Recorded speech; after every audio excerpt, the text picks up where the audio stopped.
we're taking a second shot at talking about fudging dice rolls in RPGs.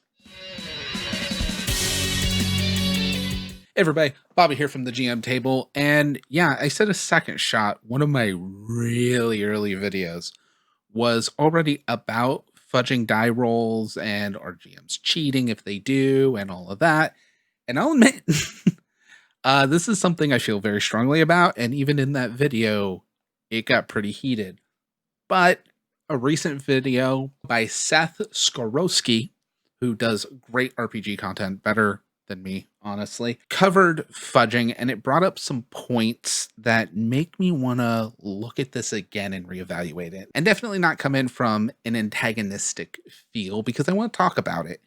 And I want to be able to have that as a conversation. Before anything, I want to preface this with a very important thing.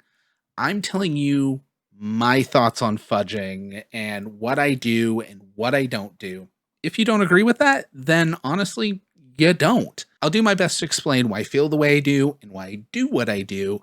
But in the end, it's your table and your players and your game.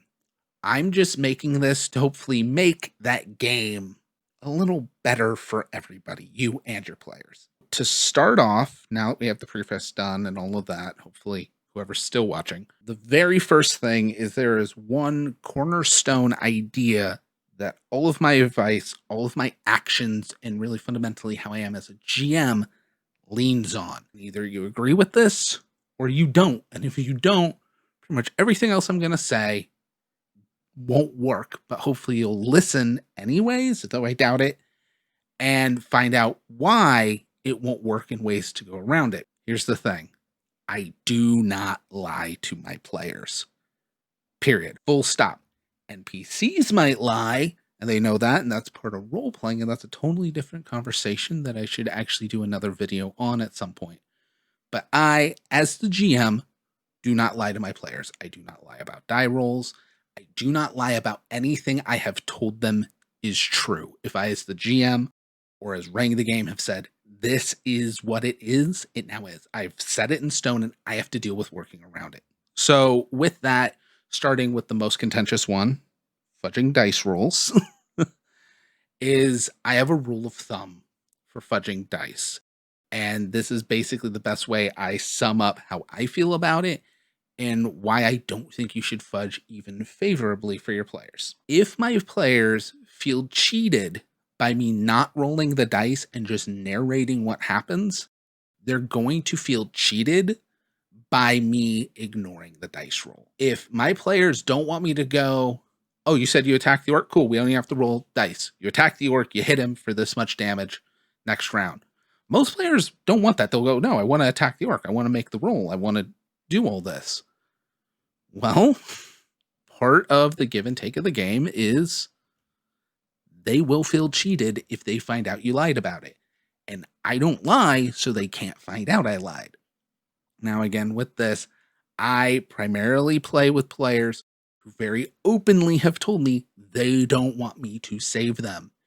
If my players screw up, they want to live with those consequences. If my players die, they die. I do not save my players. A phrase I love as a GM, and I use it quite frequently, is I don't believe in killing my players, but I let my players kill themselves. I'll 100% put them in situations to get themselves killed. I'll let them make the dumb decisions and not stop them. And that's typically how a player dies. Well, a character. I'm not killing players at my tables, after all. I don't believe in the whole, will the sounds of dice rolling add tension to the game for the GM thing, but I'm ignoring it. I just roll dice to make them worried about it. No, I'm going to add tension to my game by adding tension to the story, by putting them in situations that are tense, by ratcheting up the tension through the narrative. I got a lot more tools in my bag than to just roll dice and then to go, oh no, what would have happened? And then I say what happens anyways. No, I'll just say what happens anyways, and it'll likely be scary enough. Now, along with that, if there's something that I think a bad roll will screw up the game completely, ruin everybody's fun, ruin the story, what have you. Well, first of all, I screwed up as a GM because a single roll shouldn't be able to do that. But that's also my job. Like I said, single roll shouldn't be able to do that. It's my job to have backups. Yeah, that's going to really screw things up. So how do I get that back on track? How do I rework everything back around? It's not about ignoring the problem. It's about being good enough and prepared enough or able to improv well enough to get yourself back around and not eliminate those failures. Keep them, roll with them, hold them true, but still get the story going. And yeah, I get it. It's not easy. I'm also not going to say I'm a perfect GM that has never called for a roll where it turned out that things screwed up, because I have. But the thing is, again, I don't lie to my players. Personally, I can recall 3 rolls so far that this has happened in my career of GMing. Granted, I just put that on video, so now I have cursed myself to it happening at least one additional time, just because, I jinxed myself. But each of those times I've done it, I didn't lie about the rolls. I didn't ignore it and keep going. What I do is I go, wow, that outcome's going to ruin things, or, oh yeah, that'll kill your character. Not saying I haven't killed my characters outside of those 3, but those are ones where I'm like, oh, I didn't realize this. I stop things, I admit it to my players, and then I give my player who's affected by this the choice. All right, well, knowing that, I would just narrate it as this, or we can go with the dice, which means this will happen. And yeah, it means things will derail, things will go really bad for the player, or I'm going to narrate something else and we collectively will ignore the dice. Because again, not lying to my players. Every single time I've brought that up, the players have chose to go with the dice, including player death. And yes, I know I have players that are like, don't save me, but it's also when you ask them and let them choose between owning this consequence or backing out of it. First of all, it means if they back out of it, they're fully aware of it. It makes it even worse for them. But this isn't to guilt them. It actually lets them come to terms with the consequences. And it makes them more okay with it, because when that happens, I don't have players rage quit or anything. And I've had a couple players have really bad days and have to walk away from the table from things going really wrong. Not in those instances. Because in those instances, they made the choice, they knew what it was, and they were given a moment to accept it and move on. Now, the big reason I wanted to do this video is about the things beyond dice. I've pretty much well established how I feel about that. But everything else in the game to me is kind of Schrodinger's RPG. Any stat, any fact about the world, any fact about a monster they're going, and numbers of monsters, health of monsters, ability of monsters, until it has actually come up in game and proven to be fact, completely nebulous. What's behind the door? Well, whatever's behind the door is what it needs to be when the players get there. Now, if I've given them clues and it is pointed in a direction, I don't ignore those clues. I gotta make those clues add up to what's behind that door, because I've set up facts. And I do my best to never make the things I've already said irrelevant. I keep a consistency. And as long as you keep that consistency, you really can kind of play with the whole rest of the world. Are they having too easy of a fight? Have extra enemies come from reinforcements. Are they having a really bad fight? Have some enemies run away. Maybe they're running away because they're scared. Maybe they're running away to go get reinforcements. And yes, that does mean reinforcements will come back. But I get to decide how long that takes, which might give breathing room for the heroes to run away. They already know they're outmatched and they're coming for more reinforcements. When the heroes choose to stay and keep fighting, well, they've killed themselves at that point. And I tend to play with players that get that. On top of that, the biggest one, the biggest tool you have as the GM isn't being able to control what's behind the door. It's the things right in front of the players. Because you get to control the motives and tactics of every NPC. Not every enemy is going to fight with completely optimized tactics. The dragon may not know their breath weapons recharge. They don't have a little MMO HUD that tells them their abilities are off cooldown. They're creatures. And maybe they try to do their breath weapon when it hasn't recharged and they can't get it off. And I can choose that waste a turn. Yeah, that's really giving something to the players. But I do it within the world. If an enemy maybe has too high of AC, or if we're in something like Savage Worlds, too high of toughness, I don't go and tweak the toughness or the AC. It's already come up. If they've already been hit or missed and we've had to calculate, I'm not changing that, because then I'd have to retroactively change every roll against them before. But I can have a player notice a vial of acid. I can have them notice a weak spot on the underbelly of the dragon. I can even have them notice that some straps are getting loose on somebody's armor. And with those, it's not, oh, it happened and now the stat went down. It's, here's this option. If you take the time, or really typically the action, to make the most of it, well, now you get that bonus.